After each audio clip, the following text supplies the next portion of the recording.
జగన్మోహన్ రెడ్డి అవకాశం వచ్చిన ప్రతిసారి కూడా తనకున్న బలాన్ని బలంగా చూపించుకునేటువంటి ప్రయత్నంలో ఉన్నాడు. బల ప్రదర్శనలు చేయటం వెనకాల ఉద్దేశ్యం ఇదే. నాకు జనంలో మద్దతుంది. జనం చాలామంది బలంగా నా వెనకున్నారు. నన్ను చూడటానికి వచ్చేవాళ్ళు, నాకు మద్దతు ఇవ్వటానికి సిద్ధంగా ఉన్నవాళ్ళు ఇంకా అనేక మంది ఉన్నారు. నా పార్టీ పనైపోయిందని, నా పనైపోయిందని మీరు అనుకోవద్దు అని చెప్పటానికి తెగ ట్రై చేస్తున్నాడు. ఆ ప్రయత్నంలో భాగమే పరామర్శ కార్యక్రమాలను కూడా పబ్లిసిటీ కార్యక్రమాలాగా నిర్వహించటం. అయితే ఇక్కడ ఒక విషయాన్ని జగన్ మిస్ అవుతున్నాడు. ఇలా పరామర్శ కార్యక్రమాల్ని పబ్లిసిటీ కార్యక్రమాల్లాగా చేయటం, తప్పు చేసి జైలుకెళ్ళిన వాళ్ళని కూడా ఓన్ చేసుకోవటం. రెండోది, సమాజానికి తప్పుగా కనపడుతున్న విషయాన్ని కూడా సమర్థించటం. ఈ విషయాల వల్ల Jaganmohan Reddy middle class vote బ్యాంక్‌కి దూరం అవుతున్నాడు. అది ఇప్పటికే చాలా దూరం అయ్యాడు. ఇంకా క్రమక్రమంగా దూరం అవుతున్నాడు. వాళ్ళకి జగన్ అంటే అసహ్యం వస్తుంది.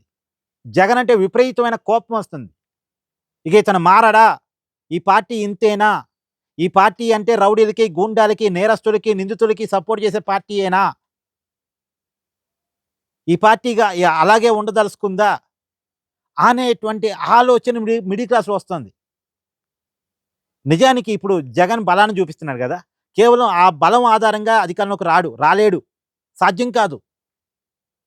తన మీటింగులకి, తన ర్యాలీలకి, తన రోడ్ షోలకి, తనను చూడటానికి వచ్చే జనాల ద్వారా జగన్ అధికారంలోకి రావడం సాధ్యమయ్యే పని కాదు. వాళ్ళతో వచ్చేది మళ్ళీ ఇదే 11 సీట్లు. లేదా అంతకన్నా తక్కువ. లేదా 1, 2 సీట్లు ఎక్కువ. అంటే కొద్దిగా అటు ఇటుగా బలం తగ్గటమో, పెరగటమో తప్ప జగన్ అధికారంలోకి వచ్చే పరిస్థితి ఉండదు.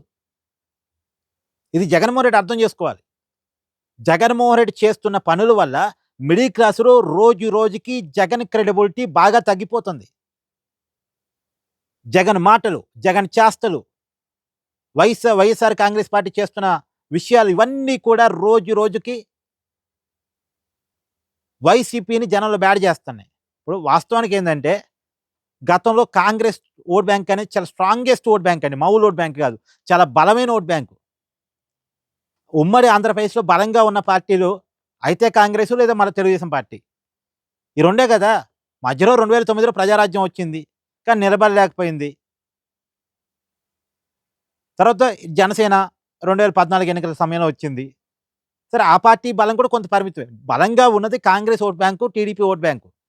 ఆ కాంగ్రెస్ ఓట్ బ్యాంక్ అంతా వైసీపీ వెనకాల ర్యాలీ అయింది. కానీ ఇప్పుడు ఆ కాంగ్రెస్ ఓట్ బ్యాంక్ అంతా వైసీపీ వెనకాల ఉందా? ఉంటే 11 సీట్లయితే రావు.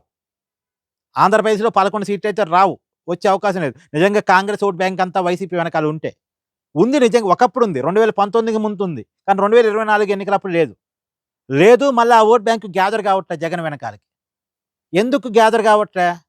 జగన్‌ని జగన్ ఓట్ బ్యాంక్ అంటే ఒకప్పుడు జగన్‌ని అభిమానించిన ఓట్ బ్యాంక్ కూడా అసహించుకుంటుంది. ఇతనేంది ఇలా ఉన్నాడు? ఇతనేంది ఇలా మాట్లాడుతున్నాడు? ఈ పార్టీ ఏంది ఇలా చేస్తుంది?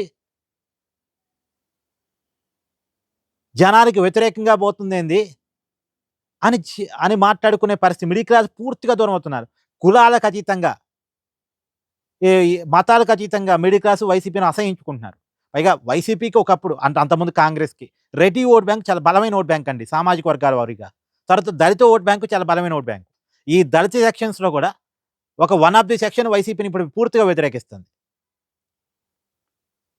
తర్వాత మైనారిటీలు కొంత ఉంటారు వైసీపీ వెనకాల. కానీ మైనారిటీలు కూడా అలా లేరు. మైనారిటీలు కూడా ఒకప్పుడులాగా వైసీపీకి అండగా లేరు ఇయాల పూర్తిగా. ఎందుకంటే జగన్ వ్యవహార శైలి వాళ్ళకి కూడా నచ్చట్లే. రేపు ఇంటికి తులం బంగారం ఇస్తున్నాన్నా సరే జగన్‌కి ఓటేయరేమో అట్ట తయారు చేసుకుంటున్నాడు జగన్ తన మైండ్ సెట్‌ని. అంటే తన మీద ఉన్న ఇమేజ్‌ని జనంలో. ఇప్పుడు జగన్ కోసం వస్తున్న జనాలు ఏమైనా జగన్‌కి ఓటేస్తారండి. అది వదిలేయండి వాళ్ళ ఫిక్స్ ఇగ. ఆ ఓట్ బ్యాంక్ ఫిక్స్. కానీ ఆ ఓట్ బ్యాంక్ ద్వారా జగన్ అధికారంలోకి రాలేడే.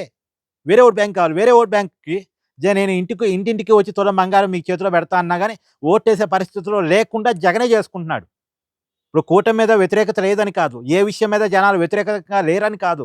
ఖచ్చితంగా ఏ ప్రభుత్వానికి వ్యతిరేకంగానే జనం ఉంటారు కొంత. అన్ని వర్గాలను, అందరి ప్రజల్ని సాటిస్ఫై చేయడం ఏ ప్రభుత్వం వల్ల కాదు.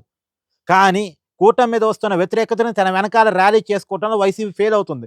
ఫెయిల్ అవుతుంది కాబట్టే వైసీపీ క్యాడర్‌లో కూడా జూనియర్ ఎన్టీఆర్ పార్టీ పెడితే బాగుండు, అల్లు అర్జున్ పార్టీ పెడితే బాగుండు అనుకునే పరిస్థితి. కాబట్టి జగన్ ఆహ్, తన ఇమేజ్‌ను ఒకసారి రివ్యూ చేసుకోవాలి. ఎందుకు పడిపోతుందా? తగ్గుతుందా? ఇప్పుడు వైసీపీ చేపించుకున్న సర్వేల్లో కూడా రియాలిటీగా మాట్లాడుకుంటే వైసీపీ ఇమేజ్ డ్యామేజ్ అవుతుందనే వస్తుంది. అది వైసీపీ కప్పిపుచ్చుకోవచ్చు గాక. అయినా సరే జగన్ మారటానికి సిద్ధంగా లేడు. మారకపోతే, వైసీపీ పద్ధతులు మార్చకపోతే, సో, ఆ పార్టీ భవితవ్యానికే చాలా ఇబ్బంది. ఎందుకంటే 2029 ఎన్నికలు అనేది వైసీపీకి నాకు తెలిసి చిట్ట చివరి ఎన్నికలు. అధికారం వస్తే ఉంటది ఆ పార్టీ. లేకపోతే ఇదే రకమైన పరాజయం అయితే ఆ పార్టీగా గాల్లో కలిసిపోయిద్ది. కాబట్టి అంటే ఆ పార్టీ ఫ్యాను గుర్తు గదా! గాలి. ఆ గాల్లో కలిసిపోద్ది. సో, అంటే నేను ఆ పార్టీని ఏదో వెటకారం చేయాలి, తక్కువ అంచనా వేయాలని కాదు. ఇప్పటికైతే ఆ పార్టీ బలమైన పునాదులతోనే ఉంది. ఆ పార్టీ వెనకాల స్ట్రాంగెస్ట్ ఓట్ బ్యాంకు స్ట్రాంగెస్ట్ సామాజిక వర్గాలు గూడా ఉన్నాయి. రెడ్డి సామాజిక వర్గం ఉందండి. ఇందాక నేను చెప్పడం మర్చిపోయాను. అది బలంగా ఒకప్పుడు కాంగ్రెస్‌తో ఉన్న ఓట్ బ్యాంకు, తర్వాత జగన్‌తో ఉన్న ఓట్ బ్యాంకు. కానీ పోయినసారి ఎన్నికల్లో చూడండి 2024లో ఆ ఓట్ బ్యాంక్ ఏం ఫుల్ ఫ్లెడ్జ్డ్‌గా వైసీపీ ఎనకాల లేదు. ఇప్పటికి మళ్ళా వైసీపీ ఎనకాలకి ఆ ఓట్ బ్యాంక్ పోయేటట్టుగా గూడా లేదు. ఎందుకంటే జగన్ మైండ్ సెట్ నచ్చట్లే. ఒక మిడిల్ క్లాస్ సెక్షన్‌కి వైసీపీ ఆలోచనలు నచ్చట్లే. జగన్ పద్ధతులు నచ్చట్లే. వాళ్ళకెంత కూటమి మీద కోపం ఉన్నా, ఆ కోపాన్ని దిగమింగుకుంటున్నారు తప్ప జగన్ మీద ప్రేమ రావట్లే.